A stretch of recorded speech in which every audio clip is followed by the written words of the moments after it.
नमस्कार। आज मैं बताऊंगी आपको वर्ण और अक्षर में क्या अंतर होता है। तो चलिए स्टार्ट करते हैं। भाषा की सबसे छोटी इकाई जिसके खंड नहीं किए जा सकते हैं उसे वर्ण कहते हैं। खंड यहाँ पे है, जिसके खंड हम नहीं कर सकते उसी को हम क्या कहते हैं? वर्ण कहते हैं। खंड मतलब क्या होता है? टुकड़ा। जिसके छोटे छोटे टुकड़े हम नहीं कर सकते उसी को हम कहते हैं वर्ण। लेकिन अक्षर क्या होता है? देखिए, जबकि अक्षर के खंड किए जा सकते हैं। अब ये सुनकर तो आप शॉक्ड रह गए होंगे, क्योंकि इस तरह का क्वेश्चन या इस तरह का ये टॉपिक आपने कभी देखा नहीं होगा या फिर आपने ध्यान ही नहीं दिया होगा कि वर्ण और अक्षर में भी अंतर होता है। अक्सर लोग यही समझते हैं कि वर्ण को ही अक्षर कहते हैं, लेकिन दोनों में अंतर होता है। यहाँ डेफिनेशन देखिए, जिसके खंड किए जा सकते हैं उसे वर्ण कहते हैं, और जिसके खंड नहीं किए जा सकते हैं जिसके खंड नहीं किए जा सकते हैं उसे वर्ण कहते हैं, और जिसके खंड किए जा सकते हैं उसे क्या कहते हैं? हम अक्षर कहते हैं। शब्द भी कहते हैं, लेकिन दोनों के अंतर के हिसाब से हम बता रहे हैं। जैसे देखिए यहाँ पे धर्म, हमने एक शब्द लिखा है धर्म, तो इसका हम वर्ण विच्छेद करेंगे। विच्छेद का मतलब आप जानते हैं, जैसे संधि विच्छेद हम करते थे, ध्वनियों को वर्णों को अलग करते थे, तो ऐसे यहाँ पे भी है, हम क्या करेंगे? वर्णों को अलग करेंगे। तो यहाँ पे देखिए धर्म का हमने वर्ण विच्छेद किया है। क्या आया है हमारा? ध। बिना स्वर के ध का उच्चारण करना इम्पॉसिबल है। तो देखिए हमने यहाँ पे दर्शा दिया, इसे हम बस दर्शा सकते हैं, दिखा सकते हैं, लेकिन इसे हम बोल नहीं सकते हैं बिना स्वर के। तो देखिए ध प्लस अ, फिर प्लस है, र है। हम इसे स्वर रहित दर्शाने के लिए इसमें से स्वर जब निकाल लेते हैं तो नीचे हल का प्रयोग करते हैं, हलंत बोलते हैं इसे। तो हम यहाँ पे क्या किए हैं? र, नीचे हलंत लगाए हैं, फिर प्लस अ, फिर यहाँ पे प्लस म व्यंजन को हमने लिखा है, फिर हमने हलंत लगा दिया, इसमें से स्वर नहीं निकल गया, प्लस अ। इसमें वर्ण कितने हैं? देखिए 1 2 3 4 5 6 वर्ण हैं इसमें। अब इसे देखिए आप, गिरीश, दूसरा शब्द हमने लिखा है गिरीश। गिरीश का इसी प्रकार से हमने किया है, ग लिखा है, इसमें हलंत लगाया है, छोटी की मात्रा है, छोटी हमने लगा दिया। इसी तरह से आगे इसका हमने वर्ण विच्छेद किया है। तो देखिए इसमें भी कितने वर्ण आए हैं? 6 वर्ण। महेश, एक अगला शब्द हमने लिखा है महेश का हमने वर्ण विच्छेद किया, 6 वर्ण इसमें भी आए हैं। इसी तरह से अमन, बहुत साधारण शब्द हमने यहाँ पे लिखा है, तो इसका भी हमने विच्छेद किया है। तो इसमें कितने वर्ण आए हैं? 5 वर्ण आए हैं। तो देखिए इसको आगे समझते हैं और अच्छे से। अक्षर को अलग करना। अब अक्षर को हम कैसे अलग करेंगे? देखिए यहाँ पे वर्ण विच्छेद को हमने जाना, और यहाँ पे हम देखेंगे अक्षर को अलग करना। तो यहाँ पे हमने वही शब्द लिखा है गिरीश, और महेश है यहाँ पे भी। तो जैसे गिरीश का हमने क्या लिखा है? गी प्लस री प्लस श। तो देखिए 1 2 3 अक्षर आए हैं। इसी तरह से महेश का भी हमने यहाँ पे विच्छेद किया है, हमने अक्षरों को अलग किया है, तो हमें कितना अक्षर मिला है? 3। ऐसे अमन का भी होगा, जब इसका हम अलग अलग करेंगे तो इसमें भी हमें 3 अक्षर ही मिलेंगे। तो अब बहुत आसान सा तरीका है वर्ण विच्छेद करना। वर्ण विच्छेद को समझाने के लिए बहुत अच्छे से आप एक देखिए तरीका। जैसे हम कोई भी शब्द ले लें, मान लीजिए हम यहाँ पे लिख देते हैं गिरीश, जैसा कि हमने पहले आपको बताया, यहाँ पे हमने लिखा गिरीश। अगर आपको विच्छेद करने में कोई प्रॉब्लम है, ये तो बहुत इजी शब्द है, सभी कर सकते हैं, तो पहले हम सरलता से थोड़ा कठिनाई की ओर बढ़ेंगे। तो हम क्या करेंगे? यहाँ पे गिरीश का विच्छेद करने के लिए सर्वप्रथम इसे हम करेंगे क्या? इसे हम इंग्लिश में कन्वर्ट कर लेंगे। तो क्या होगा? जी से ग होता है, छोटी की मात्रा आई से छोटी ही होती है, फिर आर है, आर लिखेंगे, बड़ी ही है तो हम डबल ही लिखेंगे। जिससे ये होता है, जैसे स्टार्टिंग बेस में हम पढ़ते हैं ना, ए से डबल ए से आ, वो उसके बेस पे हम चलेंगे। तो बड़ी की मात्रा है, डबल ई से बड़ी ही होता है, डबल ही हमने लगा दिया। श है, एस एच से ये वाला श होता है, हमने लगा दिया। और हाँ एक बात और, लास्ट में हम यहाँ पे जो श है तो हिंदी है, हम इंग्लिश तो पढ़ नहीं रहे हैं कि बस इतना ही हम छोड़ देंगे, लेकिन हमारा ये राइट है। यहाँ पे श है तो श कैसे बना है, यहाँ देखिएगा, श में हल लगा दिए, अ कर दिए हम, तो ये वाली अ का स्पेलिंग हम यहाँ पे लिखेंगे। तो अब चलिए इसको हम विच्छेद करते हैं। अगर इसे आप इंग्लिश में कन्वर्ट कर देंगे तो बहुत अच्छे से इसका विच्छेद आप कर सकते हो। जी से हम यहाँ पे लिख देंगे ग। अब इसमें से क्या करेंगे, जो बीच बीच में एक एक लेटर है सभी लेटर में हम क्या करेंगे, प्लस का चिन्ह लगाते जाएंगे। ये है, फिर प्लस, आई से छोटी। अब देखिए, अब यहाँ पे अ और ई हो जाएगा, तो ऐसा तो हम करेंगे नहीं, तो जी को ग में हम यहाँ पे हल लगा देंगे। फिर छोटी, आई से छोटी छोटी, फिर प्लस, आर से र होता है, हलंत लगा देंगे। डबल ई से बड़ी। हमें क्या करना है, वॉवेल और कॉन्सोनेंट को अलग करना है, स्वर और व्यंजन को अलग करना है। तो डबल ई से बड़ी, बड़ी लिखेंगे, प्लस एस एच से श, यहाँ पे ऐसे होगा क्योंकि हम व्यंजन को अलग कर रहे हैं। फिर प्लस ए से अ। अब देखिए यहाँ पे हम ए क्यों लगाए हैं, इसे विच्छेद करने के लिए, वर्णों को विच्छेद करने के लिए, क्योंकि हिंदी की तो यही विशेषता होती है ना कि हिंदी हम जैसे लिखते हैं वैसे पढ़ते हैं। तो यहाँ पे जैसे अब एक थोड़ा हार्ड एग्जांपल हम लेकर चलते हैं, देखिए कैसे वर्ण विच्छेद उसमें हो पाता है कि नहीं। चलिए हम कौन सा शब्द लेते हैं, श्रृंगार। हमने लिखा श्रृंगार, तो इसका हम वर्ण विच्छेद, अक्सर लोग सोचेंगे कि कैसे होगा, बट बहुत ईजी है। कैसे, हम पहले इसे इंग्लिश में कन्वर्ट कर देंगे। एस एच आप सभी जानते हैं, ये जो श्र होता है संयुक्ताक्षर होता है, संयुक्ताक्षर वर्ण बोलते हैं इसे। तो ये किससे बना होता है हमारा, श और र से, ये श से प्लस और र से।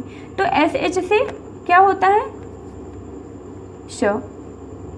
अब इसी में र भी लगा हुआ है, तो एस एच आर। अब देखिए श्री, जल्दी से साउंड आ रहा है इसलिए छोटी, और आर आई से री होता भी है, री वर्ण स्वर वर्ण आर आई। अब देखिए श्रृंग, एन एन हम लिखेंगे, फिर जी।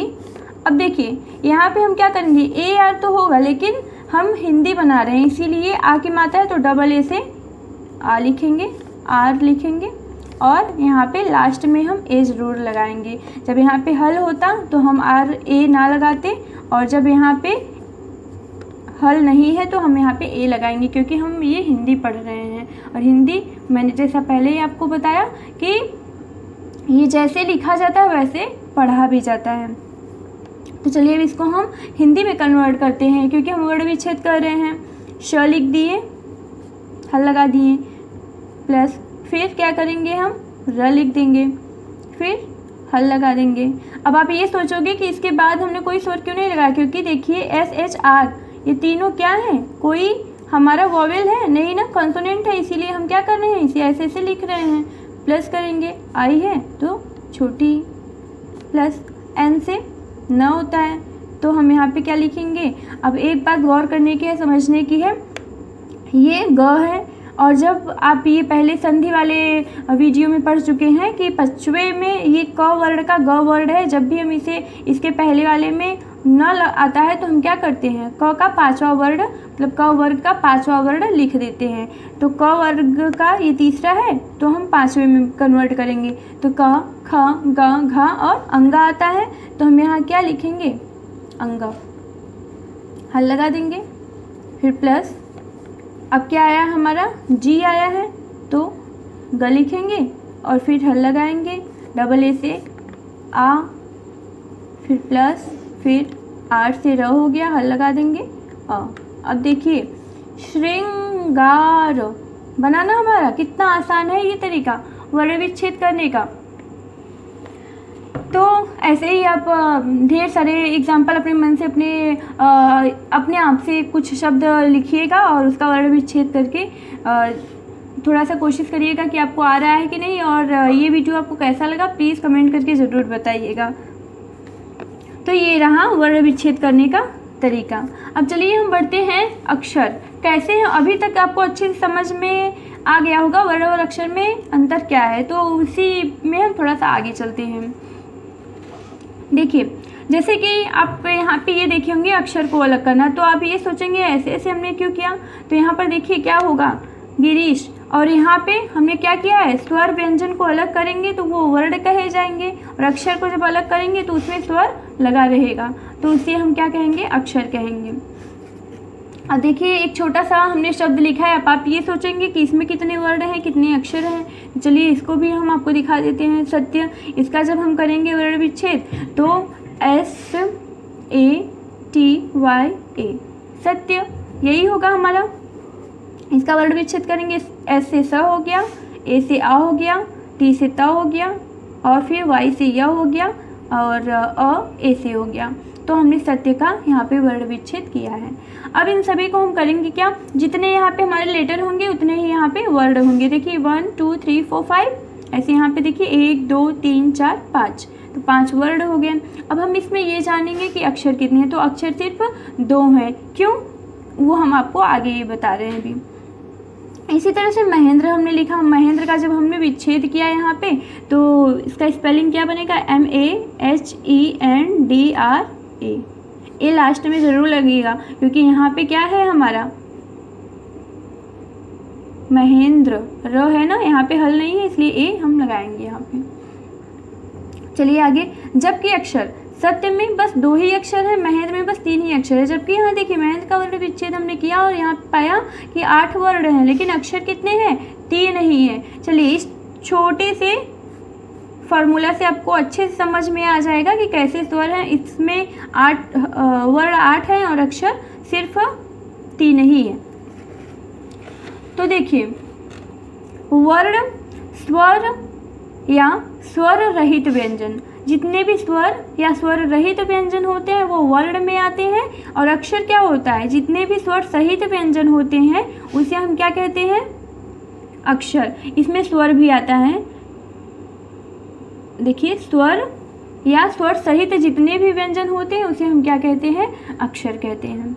अब देखिए वर्ण और अक्षर दोनों का अनिकार्थी शब्द भी हम आपको बता रहे हैं। क्या होगा वर्ण, जैसे वर्ण का मतलब क्या क्या होता है, रंग, जाति, सोना, रूप, चातुर्य वर्ण, शब्द। चातुर्य वर्ण का मतलब आप समझते हैं जो चारों वर्ण हैं, ब्राह्मण, क्षत्रिय, शूद्र, वैश्य, उन्हीं वर्णों की बात हो रही है, चातुर्य वर्ण 4 वर्ण। अब चलिए हम देखते हैं अक्षर को। तो अक्षर का क्या क्या अर्थ है, वर्ग, नाश, रहित, सत्य, मोक्ष, आकाश, स्थिर, शिव, अविनाशी, विष्णु, ईश्वर आदि। तो ये सभी क्या हैं अक्षर के हैं अर्थ। अब देखिए यहाँ पे ये छोटा सा फार्मूला है, वर्ण क्या होता है स्वर, स्वर रहित व्यंजन को हम क्या कहेंगे वर्ण कहेंगे, और अक्षर को हम क्या कहेंगे स्वर या स्वर सहित व्यंजन को। अब देखिए ये था आसान तरीका आपको वर्ण और अक्षर में अंतर पता करने का। और वर्ण विच्छेद करने का आसान तरीका हमने क्या बताया आपको, सबसे पहले आप उसे इंग्लिश में कन्वर्ट करिए, और उसके बाद बीच बीच में जो जो लेटर आए सभी के बीच में आप प्लस का चिन्ह लगाते जाइए, और सभी कॉन्सोनेंट और वॉवेल को अलग कर देंगे तो वही आपके वर्ण हो जाएंगे। अब चलिए, थैंक यू। हाँ चलिए हम फिर से आपके साथ यहाँ पे उपस्थित हैं कुछ शब्द, कुछ क्वेश्चन लेके, विकल्पीय प्रश्न। तो चलिए इसे अच्छे से देखिएगा, और हाँ कमेंट करके ज़रूर बताइएगा कि ये वीडियो आपको इंटरेस्टेड लगा कि नहीं। अलंकार का प्रथम विवेचन किसने किया, ये पहला क्वेश्चन है। अलंकार का प्रथम विवेचन किसने किया, तो देखिए अलंकार तो आपने पढ़ा और उसमें मैंने बताया भी है आपको कि प्रथम विवेचन किसमें हुआ, किसने किया था। अगर आप वो वीडियो नहीं पढ़े हैं तो प्लीज़ अलंकार को एक बार फिर से पढ़िएगा। चलिए अब हम आगे बढ़ते हैं। तो अलंकार का प्रथम विवेचन किसने किया था, पहला ऑप्शन है हमारा आचार्य दंडी, दूसरा है भामह, तीसरा ऑप्शन है आचार्य भरत, चौथा ऑप्शन है मम्मट। तो इसका सर्वप्रथम विवेचन करने वाले जो हमारे आचार्य हैं वो है आचार्य भरत, ऑप्शन थर्ड राइट है। इन्होंने अपने ग्रंथ काव्य शास्त्र में सबसे पहले अलंकार का विवेचन किया था। क्या नाम था उस ग्रंथ का? हम यहाँ पे लिख भी देते हैं आपको, काव्य शास्त्र। ये काव्य शास्त्र ग्रंथ में आचार्य भरत ने सर्वप्रथम अलंकार का विवेचन किया था। चलिए नेक्स्ट क्वेश्चन हम देखते हैं, क्वेश्चन नंबर 2। हिंदी में स्वरों की संख्या कितनी है? ये तो बहुत ईजी क्वेश्चन है। पहला ऑप्शन है 7, दूसरा ऑप्शन है 5, तीसरा ऑप्शन 11 एंड फोर्थ ऑप्शन है 13। तो इसमें देखिए ऑप्शन कितना, कौन सा राइट है हमारा? ऑप्शन तीसरा। 11 स्वर होते हैं हिंदी में। Question number 3। प्रेमचंद जी के बचपन का नाम था। अब देखिए प्रेमचंद जी के बचपन का क्या नाम था? नवाब। दूसरा ऑप्शन है धनपत राय, तीसरा है मूलशंकर, चौथा ऑप्शन है हमारा दयाशंकर। तो इससे तो इस क्वेश्चन से तो सभी वाकिफ होंगे। तो चलिए हमें क्या होगा इसका राइट आंसर? ऑप्शन दूसरा Dhanpat Rai. Question next 4th number. Maithili Sharan Gupt की सर्वप्रथम रचना है। अब देखिए मैथिली शरण गुप्त की सर्वप्रथम रचना है। पहला यशोधरा, दूसरा रंग में भंग, तीसरा है भारत भारती, चौथा ऑप्शन है साकेत। तो इसमें बहुत लोग कंफ्यूज होते हैं। यशोधरा नहीं है बिल्कुल, इसमें हम कट कर देते हैं। साकेत भी नहीं है, तो 2 ऑप्शन बचता है, रंग में भंग, भारत भारती। इन दोनों में लोग कंफ्यूज हो जाते हैं कि कौन सा है, क्योंकि कहीं कहीं पे दिया रहता है कि उनका सर्वप्रथम पुस्तक रंग में भंग है, तो कहीं कहीं दिया रहता है भारत भारती। तो हम क्या करेंगे, इसके लिए आपको कंफ्यूज होने की कोई ज़रूरत नहीं है, परेशान होने की ज़रूरत नहीं है। आप क्या करेंगे, उसकी समयावधि को देखेंगे। तो रंग में भंग जो इनका प्रकाशित हुआ था 1909 में, और भारत भारती इनका प्रकाशित हुआ था 1912 में। अब देखिए ये काम है, ये पहले आया फिर ये आया, तो मतलब इनका सर्वप्रथम पुस्तक क्या है? रंग में भंग। तो मैथिली शरण गुप्त की सर्वप्रथम रचना है रंग में भंग। और ये जो भारत भारती है 1912 में इनकी रचना प्रकाशित हुई। ये अपने जो महावीर प्रसाद द्विवेदी जी थे उनको अपना गुरु इन्होंने मान लिया था, और इनके प्रोत्साहन से, इनको जब महावीर प्रसाद से प्रोत्साहन मिला, प्रोत्साहित होकर इन्होंने एक रचना की भारत भारती 1912 में। तो इस रचना से इन्हें अपार ख्याति मिली थी। लेकिन इनकी जो सर्वप्रथम रचना है रंग में भंग वो 1909 में प्रकाशित हुई थी। क्वेश्चन 5। अब देखिए ये हमारा अलंकार से संबंधित है प्रश्न। मधुवन की छाती को देखो, सूखी कितनी इसकी कलियां। अब देखिए ये पंक्ति हमने लिखा है, इसमें क्वेश्चन क्या पूछ रहा है? इसमें प्रयुक्त अलंकार है। पहला ऑप्शन है अनुप्रास अलंकार, दूसरा ऑप्शन है यमक अलंकार, तीसरा ऑप्शन है उपमा अलंकार, चौथा ऑप्शन है हमारा श्लेष अलंकार। तो देखिए अनुप्रास यहाँ पे नहीं है। अनुप्रास होता कहाँ है? जहाँ पर शब्दों के द्वारा चमत्कार उत्पन्न होता है काव्य में। तो यहाँ पे तो नहीं है कोई भी ऐसा शब्द जिनमें हम देखें कि वर्ण भी मिल रहा है, तो अनुप्रास अलंकार नहीं है। यमक अलंकार, यमक अलंकार इसमें नहीं है। क्यों नहीं है? क्योंकि यमक अलंकार में होता क्या है, कोई भी शब्द कितनी बार आते हैं? 1 से अधिक बार आते हैं, 2 या 2 से अधिक बार है, और प्रत्येक बार उनका अर्थ अलग हो, तो उसी को हम कहते हैं यमक अलंकार। तो इसमें ऐसा कुछ है नहीं, इसलिए ये ऑप्शन रॉन्ग है। उपमा अलंकार, उपमा मतलब समानता, सादृश्यता। तो इसमें वाचक होता है जो सासी, समतुल्य, सदृश हमने बताया था। तो ऐसा तो इसमें कुछ दिख नहीं रहा है कि समानता दर्शाया गया है, इसलिए हमारा उपमा अलंकार भी नहीं है। बचता है हमारा श्लेष अलंकार। तो श्लिष्ट धातु से ये बना होता है जिसके अर्थ आपस में चिपके हुए होते हैं। कोई शब्द होता है जो एक ही बार प्रयुक्त होता है बट उसके अर्थ अनेक होते हैं। तो हमारा यहाँ पे श्लेष अलंकार ऑप्शन राइट है।